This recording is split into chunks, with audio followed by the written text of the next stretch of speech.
আনন্দের ঈদ আজকে এই এলাকার জন্য ক্লাবের যারা বর্তমান সদস্যরা আছেন, কর্মকর্তারা এবং যারা এখনও এই ক্লাবের সঙ্গে যারা যুক্ত ছিলেন। 1968 সালে এই ক্লাব প্রতিষ্ঠিত হয়।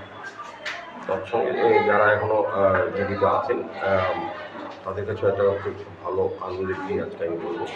মিস্টার ক্লাব বরাবরই সারা বছর ব্যাপী বিভিন্ন সামাজিক কর্মসূচি তারা পালন করে। সমাজের দায়িত্ব, সামাজিক কর্তব্য হিসাবে ব্লাড ডোনেশন ক্যাম্প, স্বাস্থ্যসেবী এবং অন্যান্য আর্থিকভাবে দুস্থ মানুষের সেবা করা, বস্ত্র দেওয়া, শীতবস্ত্র দেওয়া এবং বিভিন্ন প্রাকৃতিক দুর্যোগের সময় মিস্টার ক্লাবের সদস্যরা এগিয়ে আসেন। আমি বলবো এই শহরে এটা খুব প্রাচীন ক্লাব।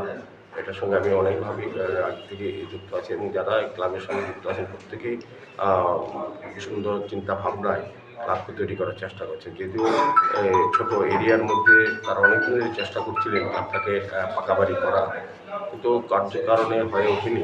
এবার এলাকার সকলের সহযোগিতায় এই ক্লাবটা তৈরি করেছেন।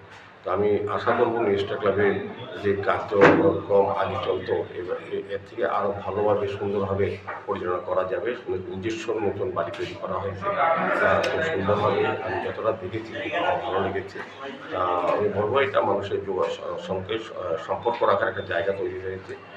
এখানে সভাপতি, সম্পাদক সহ অন্যান্য প্রত্যেককেই অনেক অনেক ধন্যবাদ জানাই। আমি এই এলাকার বিধায়ক হিসেবে আমি খুব আনন্দিত যে আমার বিধানসভা এলাকায় একটা সুন্দর ভালো ক্লাব তৈরি হয়েছে এবং ক্লাবের কার্যকর্তারা, কর্মকর্তারা প্রত্যেকে ভালো মানসিকতা। তারা সারা বছর ব্যাপী করলাম তো মানুষের হয়ে কাজ করেন এবং এই এলাকার শান্তি শৃঙ্খলা, আইন শৃঙ্খলা বজায় রাখার ক্ষেত্রে সরকারের পাশাপাশি রাগপলা পৌর নিগমকে সহযোগিতা করেন উন্নয়নের কাজের জন্য। আমি অনেক ধন্যবাদ জানাই এবং খুবই আনন্দিত আজকের এই নতুন তার